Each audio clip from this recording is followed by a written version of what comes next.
प्रिय दर्शक बंधु ए कहानी होची सही समय ए कहानी होची सही सकाळ ए कहानी होची सही मैच रो ए कहानी होची सही खेलर जो खेल गोटे पटरे क्रिकेट रो पडियार तो खेला जाउथला आउ गोटे पटरे जदि देखिबा युद्धर पडियारे खेला जिबा पई प्रस्तुति चलीथिला।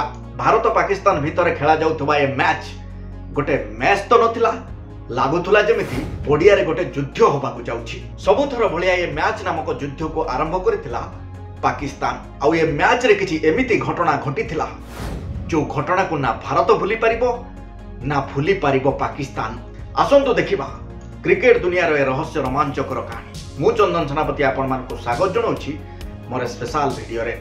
मैनचेस्टर रे होता है भारत पाकिस्तान भितर 1999 मसिया वर्ल्ड कप रो गोटे मैच। जदि देखिबा ये सही मसिया थिला जोठी दुईटी युद्ध होउतला। गोटे तो होउतला बड़ रूप रे जोठी आम वीर जवान माने करुथिले, आउ गोटे युद्ध होउतला क्रिकेट रो पडिया रे जोठी भारतीय खेलाड़ी माने करुथिले। आउ एही मैच रो भारत रो कैप्टन मोहम्मद अजहरुद्दीन टॉस जीति बैटिंग करिवे बोली निष्पत्ति नियंती। आउ ओपनिंग बैट्समैन हिसाब रे पठांती सचिन तेंदुलकर को। सचिन तेंदुलकर को सहित रमेश को। एबे पाकिस्तान तरफुर बॉलिंग रो भार दिया जाए से समय रो घातक धुआंधार बॉलर वासिम अकरम। आउ तापरे बैक टू बैक वाकार 1900 बक्तर भलिया बॉलर मानकू दायित्व दिया जाए भारत बैटिंग लाइन को ध्वस्त विध्वस्त करबा पाई। आ पाकिस्तान लो लंबा लंबा घातक धुआंधार बॉलर माने प्राण प्रण लगेई दियंती तो बैटिंग लाइन को ध्वस्त विध्वस्त करबा पाई। परिस्थिति तो एमिति हेतिला 6 ओवर चालुतिला बेले भारत रो स्कोर हेतिला मात्र 12। आ एही परिस्थिति को देखि एही दुई बैट्समैन मझिरे मझिरे बाउंड्री तो मारुथले किंतु जो टाइप रे रन बाहरिबा कथा रन बाहरु नथिला। 11 ओवर शेष सुद्धा भारतीय स्कोर बोर्ड रे मात्र 37 रन देखा जाउथला। एपर्यंत तो ठीक ठाक थिला, रन कम हो पछे विकेट तो जाई नथिला किंतु एही परिस्थिति रे भारत को लागिथिला शक्त झटका। माने भारत रो प्रथम विकेट चली जाए अब्दुल रजान को बॉल रे रमेश आउट ही जाती। आ एठी सचिन तेंदुलकर को साथ देबा को आसंती राहुल द्रविड़। आ जदि देखिबा एठी रन जम्मार भी हो नथिला किंतु जहाँ जमिति करिकि जते बेले रन 50 को ऊपर को गला सेते बेले सचिन तेंदुलकर भाबिले नाही आउ नाही ए पाकिस्तानी बॉलर मान को बॉल को उचित जवाब देबा को पड़िबो। आउ आरंभ करथिले ए पाकिस्तान रो घातक धुआंधार बॉलर को बॉल को निर्घात माट।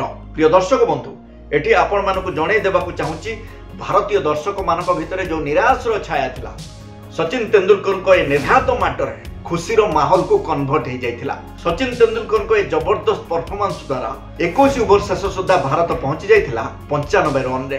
किंतु भारतीय दर्शक मानक भितरे जो खुशी रो माहौल थिला से खुशी एबे दुख रे बदली जाइथिला। माने सचिन तेंदुलकर आउट हो जांती। आ एठी सचिन तेंदुलकर आउट हो जिबा परे पाकिस्तान रो दर्शक आ पाकिस्तान रो खेलाड़ी माने खुशी रे पागल भलिया होतले। एमान को लागिला एमाने बोधवे मैच को जीति जिबे बोली। आ जीति जिबा खुशी रे एमाने पागलों को भलिया होतले। आ एठी भारत को लागे आउ गोटे झटका माने पाकिस्तानी बॉलर मान को बॉल ले शिकार हो जांती अजय जाडेजा। माने जते बेले 107 रन हेतिला सेते बेले भारत रो बहु मूल्यवान 3टा विकेट चली जाइथिला। एबे संपूर्ण दायित्व नै आसंती भारत रो अधिनायक भारत रो कैप्टन मोहम्मद अजहरुद्दीन। माने परिस्थिति को आखि आगे देखि कैप्टन मोहम्मद अजहरुद्दीन और राहुल द्रविड़ खेल को आइस्ते आइस्ते आगु को नौथांती किंतु किछि समय परे जेतेबेले ए दुई जण सेटिंग हे गले पाकिस्तान रो धुआंधार बॉलर मान को बॉल को निर्घात माड दबा आरंभ करथिले। माने कहबा को गले मोहम्मद अजहरुद्दीन सचिन तेंदुलकर को स्टाइल ले पाकिस्तान रो बॉलर मान को जवाब देथिले। आ एठी 35 ओवर शेष सुद्धा दलर स्कोर पहुंची जाइथिला 137 रे। आ जेतेबेले सब किछि ठीक ठाक चालुथिला जेतेबेले रन बढ़ी बढ़ी चालुथिला जेतेबेले भारत रो दर्शक माने खुशी होउथिले सेतेबेले भारत को लागे आउ गोटे झटका माने राहुल द्रविड़ आउट ही जाती। आ एही परिस्थिति रे सब को आखि आगे रखी मोहम्मद अजहरुद्दीन गोटे कैप्टन पारी खेलिथिले। माने पाकिस्तान रो बॉलर मान को बॉल को मुंह तोड़ जवाब देथिले।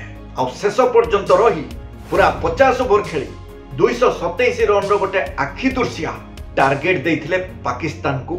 आ से समय टार्गेट को देखि पाकिस्तान रो कोच कहंती 227 कोन गोटे टार्गेट पाकिस्तान रो बैट्समैन तो 20 ओवर जीति जिबे आम पई गोटे बड़ टार्गेट रो दरकार थिला किंतु इंडिया मात्र 127 रन रो टार्गेट दोची हमकु किंतु ए पाकिस्तान रो कोच बदे भूली जाइथिले से कहा सहित खेलिबा को आसीचंती जदि इंडिया 227 बदल रे 27 रन भी करिथांता ताले पाकिस्तान को जितिबा काठीकर पाठ हो जाई थांता आ एही टार्गेट को हिट करिबा पई पाकिस्तान रो बैट्समैन जते बेले पडिया को आसंती खेलिबा पई भारत रो बॉलर माने से समय रे श्रीनाथ आ वेंकटेश प्रसाद पाकिस्तान रो सेते बेले धुआंधार बैट्समैन माने शहीद आफरीद मात्र 6 रन रे जावगल श्रीनाथ पडिया बाहर को पठे दियंती खाली सेते कि नुहे भारत रो एही दुई बॉलर माने श्रीनाथ और वेंकटेश प्रसाद एमिति बॉलिंग करंती ए बॉलिंग आक्रमण रे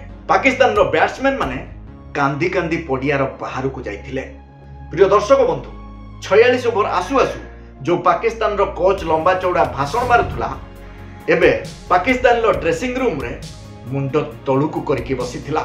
श्रीनाथ 3टा विकेट और वेंकटेश प्रसाद 5टा विकेट नहीं पाकिस्तान रो गर्व अहंकार को भांगी की चुरमार कर देथिले। आउ ए मैच रे मात्र 180 रन रे पाकिस्तान ऑल आउट हो जाइथिला। आउ ये सही वर्ष थिला जोठी दुईटा युद्ध होतला गोटे युद्ध होतला बॉर्डर रे जोठी हमर वीर जवान माने पाकिस्तान को थोड़ी चटे देथिले। आउ गोटे युद्ध होइतिला क्रिकेट रो पडिया रे जोठी हम भारतीय खिलाड़ी माने पाकिस्तान को हरई पाकिस्तान रो गर्व अहंकार को भांगी चुरमार कर देथिले। प्रिय दर्शक बंधु जदि ए वीडियो आपन को टिके भी भलो लागिथिबो ताले लाइक शेयर सब्सक्राइब करबा को जमारे भूलिबेनी। पुणी देखाबो आउ गोटे जबरदस्त वीडियो सहित सेते पर्यंत विदाय दियंतु। नमस्कार।